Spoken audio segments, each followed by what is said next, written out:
Hola a todos, bienvenidos a este espacio. Estamos en la Feria del Libro 2023. El día de hoy nos acompaña Álvaro Vanegas, bienvenido. Muchas gracias, Riquelme, y feliz de estar acá con Lectores Co. Muchísimas gracias por estar acá. Álvaro, mencionan en las redes que eres el autor número 1 colombiano en terror.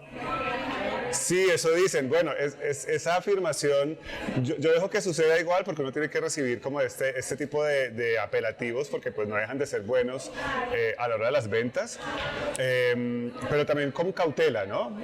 No puedo desconocer que por ejemplo está Carolina Andújar, que es una escritora grandiosa y que aunque escribe un terror bastante distinto al mío, pues no deja de ser estar influenciada por este terror gótico. Entonces, como que cuando me dicen que eso yo intento como, bueno, chévere, pero pues pensémoslo bien, ¿no? Por ahora, pero igual pues feliz de que la gente me diga ese tipo de cosas, por supuesto. Claro, de acuerdo. Te queríamos preguntar primero que todo a nivel personal como escritor, ¿qué fue eso que te inspiró a llegar a ser escritor? Ya que estamos en Filbo Raíces, ¿cuál es tu raíz de ser escritor? Pues hablando de raíces, yo diría que probablemente mi ascendencia chocuana, porque la mitad de mi familia es chocuana, tenga mucho que ver con esta fascinación por las historias, pero por el misticismo también, ¿no? Pero pues a partir de ahí, cuando fui creciendo, mi mamá sobre todo me enfrentó sobre todo a la lectura, desde muy joven, leyendo el libro Secreto de los Gnomos, leyendo la Biblioteca Fantástica, Los Hermanos Grimm. Después llega un libro que se llama El Dragón Negro de Rose Estes, que es un libro interactivo, uno tenía que elegir y si cogía la puerta que no era lo mataban, súper chévere. Y así fue como este amor por las historias, ¿no? Sobre todo el cine también me obsesionó muchísimo desde siempre. Y cuando ya decidí como que, bueno, ¿qué quiero hacer en la vida? Porque había hecho como varias cosas, dije, no, lo mío son contar historias y por eso estoy en estas. Ok, al momento de escribir, ¿qué esperas que el lector reciba de ti? Yo siempre pretendo que el lector se entretenga, que sean horas en las que la pase muy bien. Por supuesto, yo procuro hacer un terror que tenga un trasfondo social y político.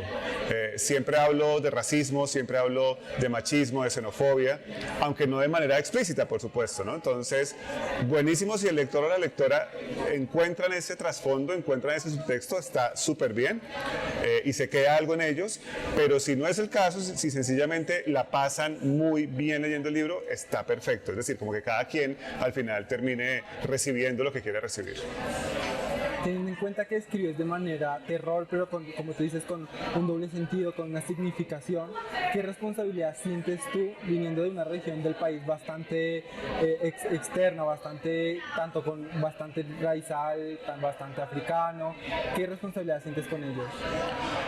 Yo no quisiera tener esa responsabilidad, pero sí lo siento un poco en cuanto a lo que tiene que ver sobre todo con racismo. Yo soy una especie de infiltrado, la gente, claro, no me ve mi piel negra y muchas veces no se dan cuenta de que mi ascendencia es negra, ¿no? Entonces no se fijan de pronto en los labios, en el pelo, sino que sencillamente van por la vida y muchas veces sueltan unos comentarios súper racistas delante de mí. Entonces, claro, yo sé que no me puedo, digamos, poner eso sobre la espalda, pero sí siento como una responsabilidad de decirle al mundo que eso es un flagelo muy fuerte y que hay que dejarlo de lado, que hay que dejar esas diferencias. Las diferencias son para celebrarlas, mejor dicho, no para discriminarnos o condenarnos al ostracismo, ni mucho menos. Entonces, de alguna manera sí siento que el arte tiene que tener algún tipo de posición política. Uno debe pararse en lo que de verdad cree y de alguna manera siempre expresarlo. Ya, insisto, si el lector o la lectora lo ven y lo quieren interiorizar, buenísimo, ¿no? Pero pues a partir del momento en que yo ya escribo el libro y todo el proceso que implica esto y lo mandamos al mundo, pues ya como que no puedo hacer mucho en realidad. Bueno, el día de hoy nos acompaña tu libro Virginia Zero, último libro que publicaste con Calixta. Lastimosamente tu último libro no puede acompañarnos porque en la Feria del Libro 2023 está agotado. Sí, eso me contaron. En todos los pabellones, en todas las editoriales está agotado. Entonces, a pesar de que no está presente, quisiera que nos contaras brevemente de qué va este libro. La sangre derramada trata específicamente, bueno, digamos, la trama principal es que Jesús reencarna en la tierra, reencarna en un callejón cualquiera en la zona de tolerancia de Bogotá y apenas reencarna se le olvida para qué vino. Y el único que le ayuda es un vendedor de dulces, que es el que lo ve, pues él está ahí desnudo en medio de una calle y lo ve y decide ayudarle, ¿no? Pero por supuesto hay muchas más historias, entonces está la historia del sacerdote Rogelio, que es un sacerdote exorcista, pero que además de ser exorcista, digamos, de tener esa carga y ese don tan grande, tiene un pecado horrible en sus espaldas, que no les voy a contar qué es. Y está la historia de Ignacio, que es un escritor que está poseído y que está escribiendo un libro. Él no entiende por qué está escribiendo este libro, pero lo está haciendo, que el libro se llama La sangre derramada. Estas tres historias confluyen básicamente para crear pues algo que tiene que ver, no puedo contar mucho, pero es una especie de apocalipsis que se viene sobre la tierra. Y entonces la pregunta principal es: ¿para qué vino Jesús? ¿Cuáles van a ser sus métodos ahora para salvarnos, ¿no? De eso trata la novela principalmente. Buenísimo. Igual no hay que contar mucho para que todo el mundo lo compre. La sangre derramada, sí. Te pregunto, son temas bastante polémicos, porque estamos hablando de pecado y no sabemos qué es pecado, qué no. Estamos hablando de pronto de pedofilia, de cosas muy fuertes. ¿De dónde te informas o de cuál es tu fuente para poder manejar estos temas de manera informante y de manera académica? Bueno, sobre todo este libro, yo creo que es de mis libros el más político, definitivamente, el que más tiene una crítica muy fuerte a lo que somos, sobre todo como colombianos, que al final eso se termina extrapolando y en toda Latinoamérica suceden las mismas cosas. Entonces yo lo que procuro es, en este caso, sobre todo con La sangre derramada, sí tuve que informarme mucho sobre las cosas que suceden en el país, como por ejemplo el flagelo de las mujeres que son atacadas con ácido. Entonces tuve la oportunidad de hablar con Gina Potes, que es la primera mujer en Colombia registrada en la historia que fue atacada con ácido. Ella ahora es activista en contra de este flagelo. Y el escucharla y entenderla me sirvió mucho para crear la historia de la... No les voy a contar, pero hay alguien que termina sufriendo eso de alguna manera. Entonces todas las historias que confluyen de alguna manera yo tuve que investigar sobre eso. Cristian, mi editor, me ayudó mucho con lo que tiene que ver con los sacerdotes y con la forma en que ellos viven su vida desde que entran a estudiar, pues, ¿no? ¿Cómo se llama?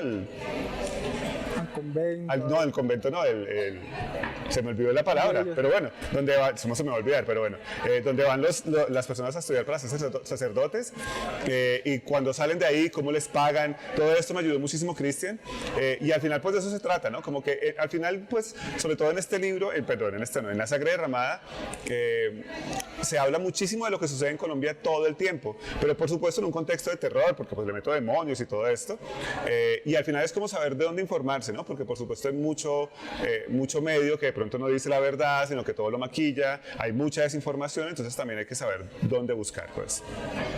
Al momento de llegar a escribir, ¿tienes alguna rutina, algo que te haga poder inspirarte? Es muy raro porque al principio, hace unos años, yo escribía en cualquier momento, como que en el momento que me nació, pero ahora sí, poco a poco descubrí que me inspiro mejor o me siento mejor escribiendo de noche, que haya silencio y que me conecte con la sensación de miedo que quiero que los lectores tengan. Entonces, empezó con Virginia, con la primera antes de esta. Fue la primera vez que yo escribiendo un libro me sentí asustado. Entonces yo escribía y sentía que había alguien como que me estaba mirando en un video impresionante y yo dije, bueno, esto está buenísimo porque claramente voy a utilizar esto que estoy sintiendo, lo voy a tomar en el libro, y efectivamente Virginia termina marcando un salto en mi carrera hacia adelante enorme. Y entonces sí, escribo de noche y procuro que haya mucho silencio y de ese modo me conecto más con el miedo, mejor dicho. Buenísimo. Ahora que estás con Editorial Planeta, ¿cuáles son los proyectos para este año? Este año debe salir la segunda novela con Planeta, que es una novela de vampiros, de la cual por supuesto no les puedo contar todo, nada por ahora, pero es de vampiros, y aspiramos a que esté en septiembre, ya pues la podamos lanzar en la fiesta del libro de Medellín. De Medellín, ok, listo. Teniendo en cuenta que en Colombia tenemos una tasa de lectura bastante baja por libro per cápita, ¿sientes que de pronto tus obras, al ser interesantes, hacer un tema de pronto político, pero también de manera digerible para las personas, puede ayudar a aumentar esta tasa de libros por año? Yo creo que sí, Riquelme. De hecho, muchas veces ya me han escrito para decirme, ay, mi hijo no leía y empezó con Mal paga el diablo, o con Virus, con La sangre derramada. Ya me han dicho un par de personas que empezaron por ahí como que ya no pueden parar de leer. Entonces yo siento que el terror tiene mucho eso, ¿no? Es un género muy cercano al final al público. Yo sí escribo, claro, hay un trasfondo político, pero yo escribo de una manera muy naturalista. O sea, es muy claro, es como si estuviéramos escuchando a alguien contar eso en una fiesta, por ejemplo, como contar la historia de terror, como de una manera muy clara, muy aterrizada. Y claro, no sé cuál sea el índice, no sé cuántas personas hayan empezado conmigo, pero ahí he puesto mi granito de arena y espero seguirlo haciendo, por supuesto. Súper bien.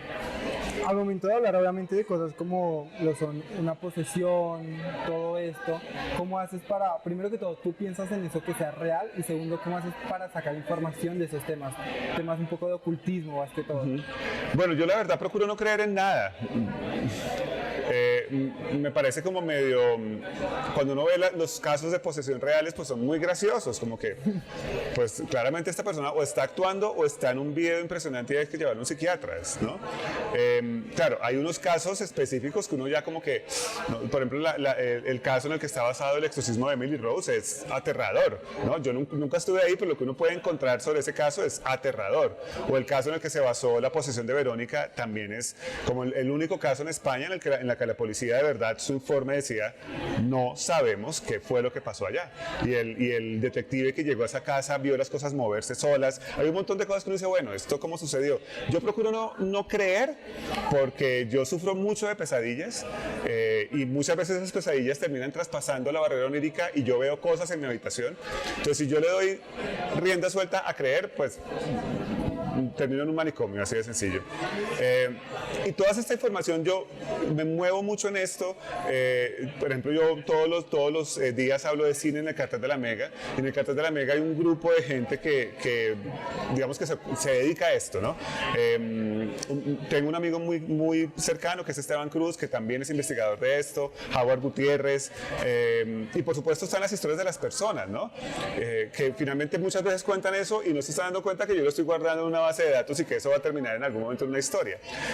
Y lo que sí me influencia muchísimo es el cine.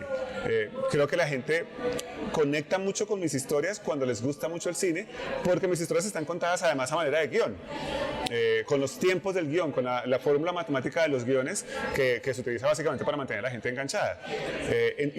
Por ejemplo, en Virginia se nota un montón las referencias a cine. En La Sangre Derramada hay una escena que es un claro homenaje al Exorcista, pero sucede en Suba, así de sencillo, sucede en una casa en Suba, pero cuando usted la lee, entonces como que claro, hay unas similitudes con Regan McNeil, con la casa, ¿no? con lo que la poseída termina diciendo, es un homenaje al Exorcista. Entonces, la principal influencia claramente es el cine, pero al final las historias terminan llegándome y yo casi que ni me doy cuenta. Ok, ya gracias a pospandemia, ¿has notado algún cambio en tus espectadores, en tus lectores? Un cambio de que les guste más un cierto tema a otro, y además has usado el tema de pandemia, que fue bastante terrorífico para toda la sociedad, como parte importante en tus escrituras o como futuro en tus escrituras. La sangre nunca me lo habían preguntado, pero La Sangre Derramada, el primer borrador, pues no hablaba de la pandemia, ¿no? Y llegó a Cristian, entonces bueno, me dijeron sí, empezamos a trabajar en esto, y antes de enviar el último borrador, como el definitivo y ya para corrección de estilo, yo le pregunté a Cristian, hombre, si le metemos pandemia a esto, más allá de meterlo como un tema principal o que atravesara la historia, en realidad lo que hicimos es que la gente acaba de salir, está como saliendo, entonces hay personajes que se ponen el tapabocas o que se lo quitan o que piensan en eso sin que sea algo realmente que sea, digamos, determinante dentro de la historia. Mi intención sí es hablar en algún momento de la pandemia, específicamente eso, ya tengo una historia y todo, pero pienso que la gente está un poco hastiada, yo estoy un poco hastiado con la pandemia, entonces hay que esperar unos años y que se vuelva algo como casi anecdótico para volver a eso, ¿no? En este momento todavía nos duele mucho, todavía hay gente que, incluso uno ve gente todavía con tapabocas, como muy asustada de salir, y bueno, otra cosa que a mí me sirvió mucho la pandemia, esto no suena tan chévere, porque claro, la pandemia afectó a mucha gente, pero por alguna razón durante la pandemia la gente como que leyó más, y ahí fue que Virginia se convirtió en uno de los 25 libros más vendidos del país en pandemia. O sea, para mí pandemia, digamos 2020, fue un año que me llevó hacia adelante con toda. No tengo ni idea de por qué. El año pasado, por ejemplo, en feria se notó que la gente quería salir, o sea, estábamos desbocados, entonces como que primera Filbo en 3 años y la gente vino así como desesperada. Pasó lo mismo en la fiesta del libro en Medellín, como que la gente estaba desesperada por salir, por supuesto. No sé si al final la gente termina que le guste más el terror o que sencillamente, pues como llevo 11 años publicando y dando lora y después de mí han llegado ya otros autores hablando de terror, como que la gente por fin está creyendo al terror colombiano, ¿no? Cuando yo empecé, pues la gente como, ¿colombiana? ¿Por qué terror? Así me lo decían de frente, como que, y no compraban los libros, fue un camello como convencer a la gente de que aquí también pueden haber historias de zombies, de posesiones, de brujas, de vampiros. Y yo no sé si fue en pandemia que le cambió a la gente el chip, no sé, no tengo ni idea. De pronto. Por último, para finalizar, ¿cuál es tu clave para poder expresar todo ese terror que tienes dentro, que sintetizas para que el lector realmente lo sienta que realmente lo que está leyendo lo está imaginando, sintiendo? Yo procuro que lo que escribo de verdad me asuste a mí. Yo, claro, digamos, asustar a todo el mundo es muy difícil, ya es cada vez más complicado que la gente se asuste, eso está clarísimo. Y yo lo que procuro es que también que la gente la pase bien, si no se asusta que por lo menos digan la pasé bien, ¿no? Pero si yo siento inquietud, definitivamente es muy probable que la gente lo vaya a sentir. Y también procuro además hablar muy claro, o sea, no ponerle como las florituras, las palabras raras, sino hablar de manera clara, que las historias se sientan así, que se sientan cercanas, que los personajes sean la señora Graciela, la que vende los tintos, el señor que vende el salchichón, la tía Gladys que todos tenemos, ¿sí? Como que de verdad sean muy colombianos, los protagonistas también son muy colombianos, y de esa manera yo creo que logro un alto nivel de identificación, y si te identificas va a ser mucho más sencillo que sientas lo que el personaje está sintiendo, en este caso pues el miedo. Okay. Por último, ¿quieres enviar una invitación a leer tu obra, por favor? Por supuesto, a todos, aquí, ¿cierto? A todos los lectores de Lectores Co, por supuesto, los invito a leer La Sangre Derramada y pues todas mis obras, y a seguir el hashtag Yo Leo Terror Colombiano, que inicié hace unos años y poco a poco se han ido uniendo personas. Y por supuesto que me sigan en @AlvaroEscribe. Yo procuro contestarle a todo el mundo y estaré muy, muy pendiente de ustedes. Gracias, Álvaro, por estar en este espacio. Muchas gracias, Ricardo. Muchas gracias a todos los que están viendo. Claro que sí, muchas gracias. Gracias.